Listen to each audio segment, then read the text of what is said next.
Good afternoon and welcome to City Speaks. I'm Vicki Westling here with City Speaks, and we have Skeeter Tower with us today. City Speaks is a show that is brought to you by the mayor for transparency in his administration, and also to share with you important events that are happening within our city and to let you know what's going on. If you have questions, comments, concerns, let us know. We'll be happy to answer those. We're going to deviate a little bit today from what we normally do because today is a special day. Today we have a special guest. We have someone who's been with the city of Dunkirk for many years and who has been an absolute, the backbone, if you will, of so much that's happening in our city. So with that, we're going to lose her, we're afraid, because she's leaving to move away. But let's talk a little bit. Skeeter Tower, how are you today? Good, thank you. Fine. Now you have done a lot, and I know you're very humble, and I have spoken with you about the different things that you've done, and you've said, you're almost embarrassed about all the accolades and things that have come your way. But let me tell you, don't be embarrassed. You deserve every one of them. Well, I always think it's a group effort. I think my contribution has been kind of a gadfly role. As a new person, I've been here 11 years. I came with a different perspective, and I noticed right away some of the positive assets in the city. I was a family therapist in my career, and so I was used to highlighting the positives, and I definitely could see so many positives in the city, but it was a little shabby place, and I thought we have to get people fired up. We have to do something different. Well, and you certainly have them fired up, because I know just since I've been involved with the mayor's administration the last 3.5, almost 4 years now, that you continuously are doing things. I think of Academy Heights. Right. Tell me about what all you've done in Academy Heights. Okay, well, first it started I started with my son buying this historic house on the corner of Swan and Fifth, and that had belonged to the Edgars family. And as I was walking around my new neighborhood, he thought it was great because he said, "Mom, it's a walkable community. It's near the lake. You can walk to everything when you get so feeble you can't get around anymore." So our children. We made that investment in this house, and it's a dear, wonderful house. I've invested a lot in it, and in the process, I got interested in the history of the people that had been here before, and the beautiful homes that still remain. Mm-hmm. So I was walking around, and I saw Joanne Kaufman's beautiful garden over on Canary Street. And there was a little project we had in my home village called Yard of the Week.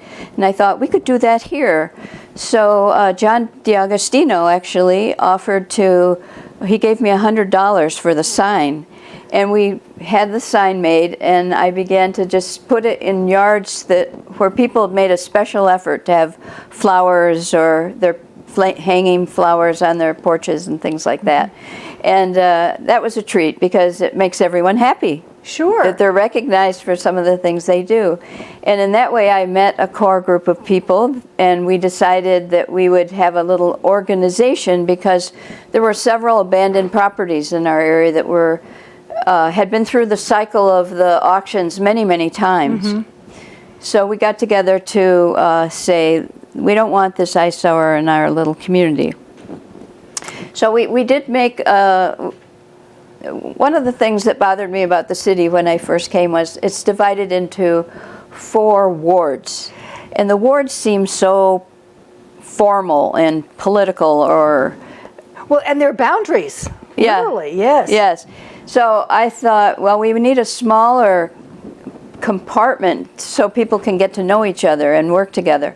So we took all the bird name streets, and that neighborhood had been called Dutch Hill. So we started as Dutch Hill until someone in another part of Ward 2 threatened to sue us because they wanted to be part of it, and they said that they were really the Dutch Hill. So we changed the name. That's what caused us to change the name to Academy Heights, because the original Dunkirk Academy that had been the first higher education institute was right there where the middle school is now. Okay. All right, so there's some, and we've also done some other things now. You talked about the middle school. We had the Dodderwick. Yes, the Dodderwick family was very essential to the development of this city. They came from Germany. They had skills as a brewer, and they were very successful, one generation after another. And their property, of course, eventually after Prohibition, became Bedford Foods, and Bedford Foods then went into Kraft, and Kraft went into Cott, and some of the things that have been the core of our food industry here in the city. So yeah, we did a special project to highlight that family. We're hoping there is someone that's going to be carrying on. Doreen Bumpus Lane is going to be continuing to work on the project, and she's going to focus on the Brooks family next. And the Brooks family has a tremendous history here. Tremendous history. Tremendous history. So that and really also, is. They were located right there in Academy Heights, which we're happy about. But I'm always very proud of the beautiful homes that are there. I worry about them. I've worried that we haven't had strong enough code enforcement or valued those homes enough. So that was why we started the historic house tours. Mm-hmm. And I worked with Diane Andresic, who's just such a wonderful woman. Oh, she is. I love her. She knows the city backwards and forwards, and she's such an accomplished photographer.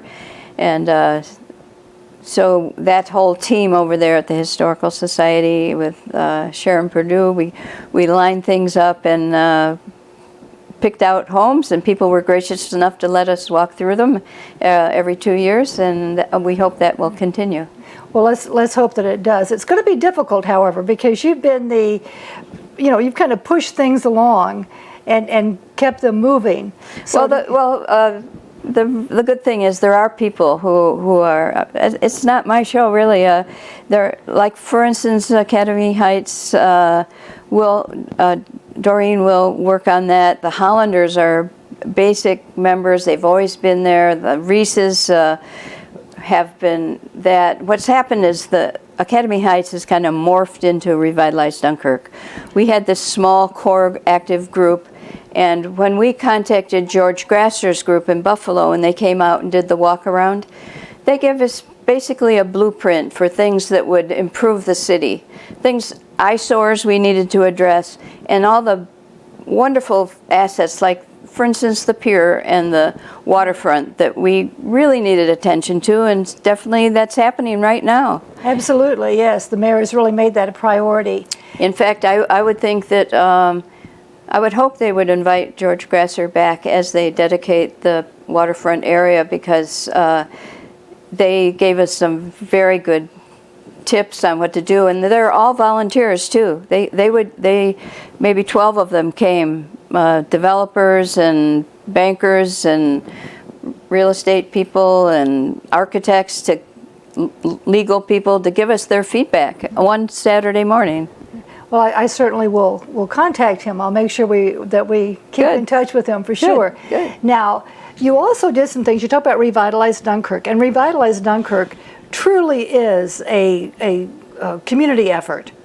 And the individuals who head this up, the things that they do, and they're at every council meeting, and they have things in the paper and things going on. Tell me about your involvement in Revitalize Dunkirk and what's happening there.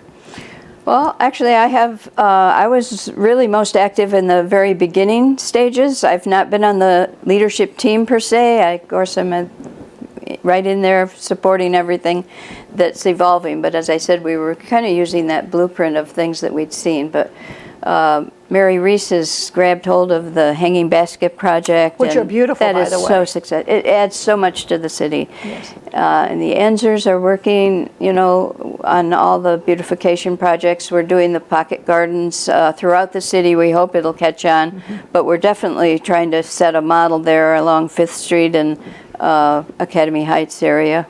Tell me about the pocket gardens. How does someone decide they're going to have a pocket garden? What do they do? Where do they go? And how are they maintained? You just decide and then you do it. You pick a weedy corner that looks kind of ugly near your house, or maybe right in front of your house, and plant flowers and take care of it. So it really doesn't require any kind of coordination with Revitalize Dunkirk or any other thing. You just go out and you say, this area really could use some work. Yes. And so I'm going to take the responsibility of making it happen. Yes.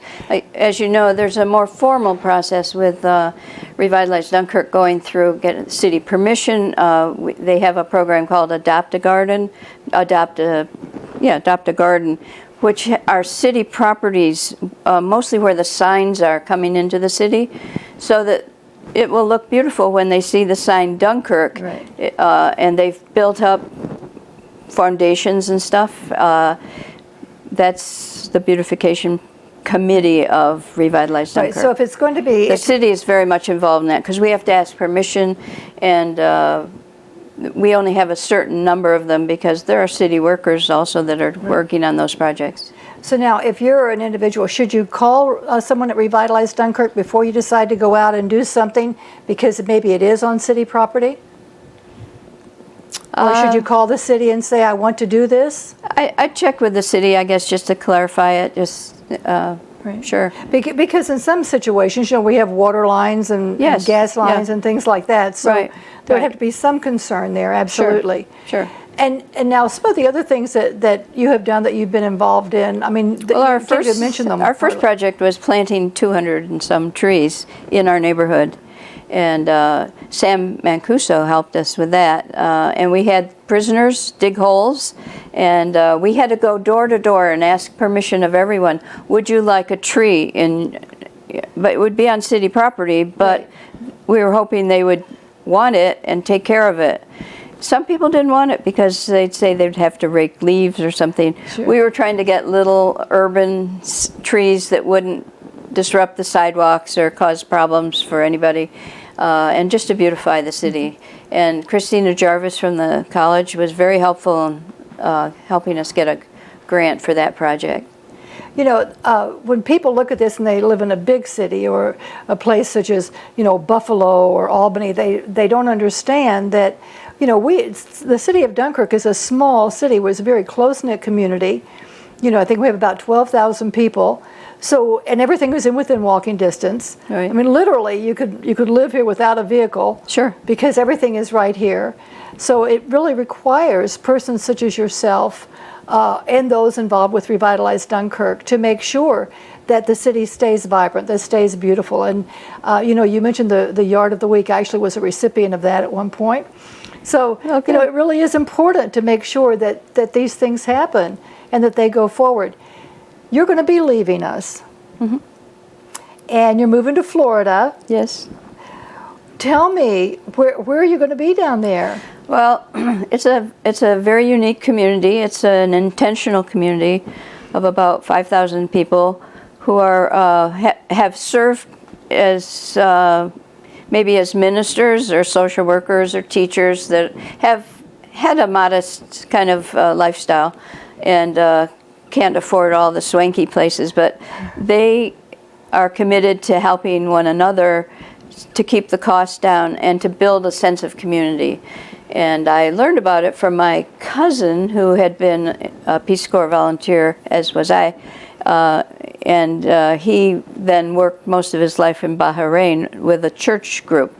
And so he told us about it. My sister currently lives there, so I'm not only going for the community, but I'm going because I have family there. Well, and it sounds wonderful. It sounds like a place that you're going to be able to continue doing what you've been doing here in Dunkirk for the last 11 years. Yeah, absolutely. I already have some ideas down there. You do? Yes, there's an Afro-American sculptor that grew up in the very next little village. Her name was Augusta Savage, and she was at the turn of the century when blacks were having a very difficult time, and they were made into caricatures rather than people. And her goal in life was to present the black figure as beautiful as it is. And so I saw her exhibit in Jacksonville in the art museum, but they don't give credit for where she was born, in the little village right next door. So I thought, well, I've had experience writing grants here, so maybe I could write a grant. We could acknowledge her, because she, right from a little child, she was very gifted and could make little animals and things. And a teacher recognized her talents and sent her to the Cooper's Union, where she graduated, and then she was part of the Harlem Renaissance.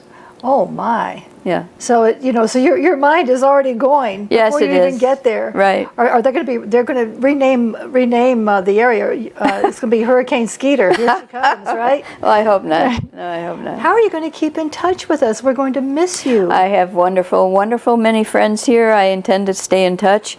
I've never aspired to move to Florida. This heat is not very popular with me right now here.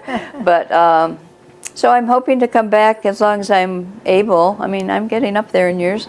But as long as I'm able, I'll come back, maybe volunteer a month or so, maybe help out at the Adams Art Gallery or with Revitalized Dunkirk. And there's a project that I still would like to see happen.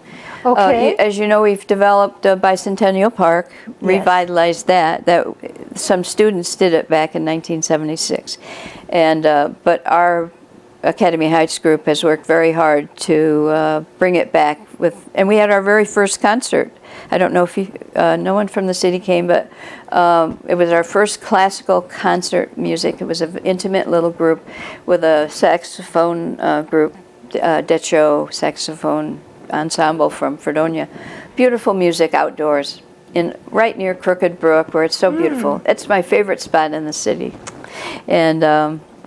Well, you'll have to make sure that I have the information for this, and we'll see what we need to do to make it right.